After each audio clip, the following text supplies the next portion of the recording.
Suivons-la jusqu'à la fin de cette analyse. Nous éclaire un peu sur la situation de l'AES, plus précisément du Burkina Faso, qui accuse la Côte d'Ivoire et le Bénin, voilà, de la bouche de leur président Ibé Cacao. Donc on suit la vidéo ensemble. La Côte d'Ivoire et le Bénin entretiennent des bases militaires pour déstabiliser les pays de l'AES parce qu'ils sont jaloux de leur succès. Bon, ça ce sont les déclarations de M. Ibrahim Traoré.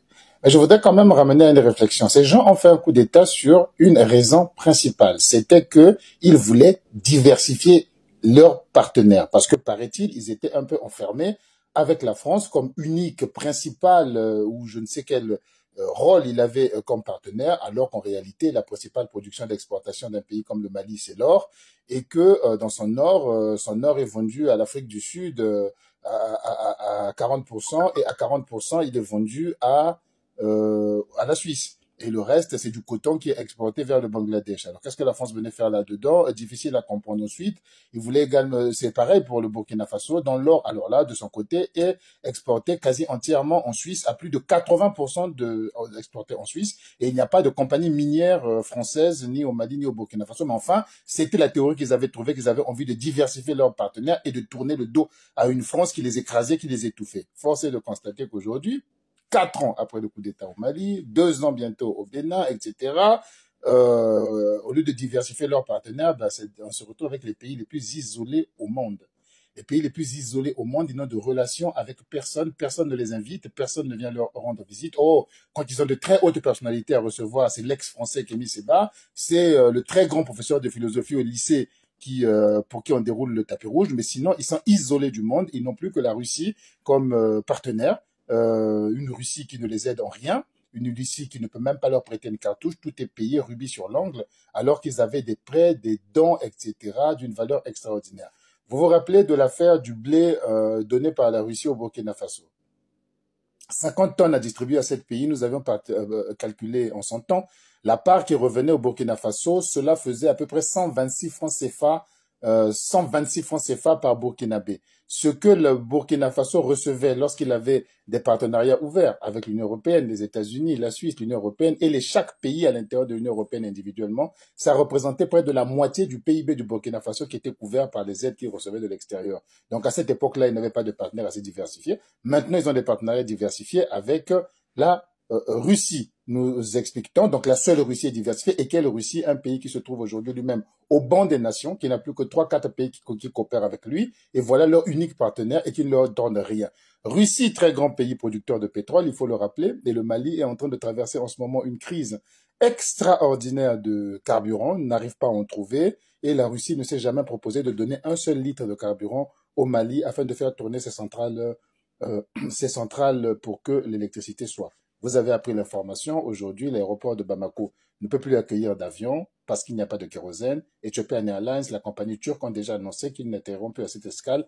Impossibilité pour eux de faire le plein. Voilà le partenariat, voilà ce qu'ils ont gagné pour des gens qui voulaient diversifier leurs partenaires, se retrouvent avec un seul partenaire et qui ne leur vient en aide en rien, même dans ce qu'il a à foison, même pas pour prêter de manière à ce que le Mali, dans 2 ans, 3 ans, s'en sortira toujours. C'est un pays et qu'il puisse prendre. Mais on se repose encore une question. L'AES, il y a un pays producteur de pétrole là-dedans qui est le Niger, qui a une raffinerie qui est capable d'aider le Mali dans ses difficultés énergétiques. Le Niger a dit, niet, vous payez, on donne. Vous ne payez pas, on ne donne pas. On vend le pétrole aux Chinois parce que les Chinois payent. Le Mali ne paye pas, on ne donne pas. C'est bien amusant cette histoire de l'AES, de frères, de voisins, de destin commun, de révolutionner le monde, mais les réalités font plutôt mal. Alors revenons-en aux déclarations tonitruantes du jeune capitaine Ibrahim Traoré, contre le Bénin, la Côte d'Ivoire et la France. Finalement, ce sont des pays dont les relations ne tiennent plus que de l'invective. C'est-à-dire que pour que les autres pays les considèrent et qu'ils aient l'impression d'avoir un échange international, c'est de pouvoir les invectiver. Parce que nous allons nous retrouver exactement dans la même situation que nous avons connue avec le Mali il y a quelques années, où ils avaient des preuves pour démontrer que la France les nuisait, etc., tout en sachant très bien, parce que M. Abdoulaye Diop est un diplomate chevronné, il sait très bien que l'endroit pour aller mettre en accusation un autre État, c'est la Cour internationale de justice. Ce n'est pas le siège des Nations Unies qui ne dispose dans son règlement d'aucune possibilité, d'aucune mesure visant à cela. On a créé une institution pour ça. Mais il a fait croire à sa masse et aux réseaux sociaux que c'était comme ça, qu'il devait demander une date d'un rendez-vous pour des preuves qu'il devait montrer, preuves qu'il n'a jamais montrées, qui ne viendront jamais parce qu'il n'existe pas, parce qu'il sait bien que c'est pas la procédure. Mais en ayant confiance au fait que les gens qui l'écoutent ne cherchent pas, ne vont pas fouiller, ils vont le croire et ils vous répètent la même chose. Là, Ibrahim Traoré nous a dit qu'il avait des preuves de ces camps militaires destinés à nuire à leur pays et qu'il va les montrer et qu'il les a, mais qu'il va les montrer, mais pas aujourd'hui, mais une autre fois. Espérons avoir un buzz pendant une semaine et plus. En tout cas, je prends un pari sur l'avenir que ces preuves n'arriveront jamais. Ce sont des États en souffrance. C'est vraiment difficile, surtout maintenant que la CEDEAO prend des mesures directes pour se renforcer, se raffermir, aller vers la nouvelle monnaie, l'éco et tout ça. Il faut un an à partir du moment où ces pays ont annoncé leur retrait de la CEDEAO pour que ce retrait soit effectif. Ce sont des pays qui se vont se retrouver. Ils sont déjà les plus isolés du monde. Hein. L'Afghanistan, pays de talibans, a encore plus de relations internationales que ces trois pays-là. Ils sont enfermés. C'est pas possible. On n'a jamais vu des pays aussi emprisonnés que ça. Et avec la CEDEAO qui va sans doute prendre sa direction et continuer sa petite route, c'est bien triste. En même temps, la CEDEAO est bien consciente que c'est pas le choix des peuples de ces pays-là, c'est de quelques putschistes.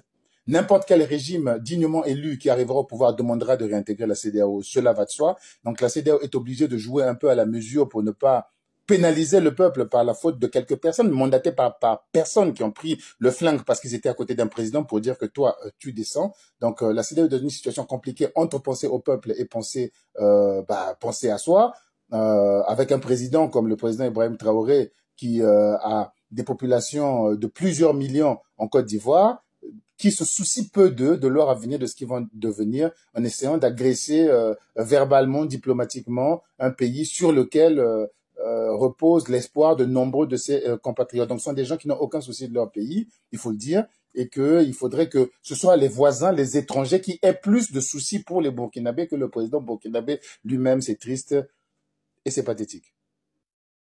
Après avoir écouté cet analyste très pointueux, eh bien, il y a une question qui me vient à l'esprit. Est-ce qu'Ibé Kakao est réellement à la tête de Burkina pour l'intérêt des Burkinabés? Je me pose la question parce que toutes les mesures qu'il prend ou les accusations qu'il fait à chaque fois contre la Côte d'Ivoire dessert les peuples burkinabés qui vivent dans la diaspora, dessert ses concitoyens qui vivent dans les pays de la CEDEAO, dont il accuse matin, midi, soir d'être des bases arrières des déstabilisateurs du Burkina Faso. Franchement, ce monsieur-là, je me demande si réellement il est là pour le peuple burkinabé, pour le bien-être du peuple burkinabé, parce que tous ces propos sont du type inflammatoire et qui de plus en plus est la cause de l'isolement des pays de l'AES, plus précisément du Burkina Faso. À présent, tous les pays de l'AES dans l'ensemble sont très isolés. De plus en plus. À bon entendeur, salut, M. Bédou Salvé, toujours restez connectés, on assemble la famille.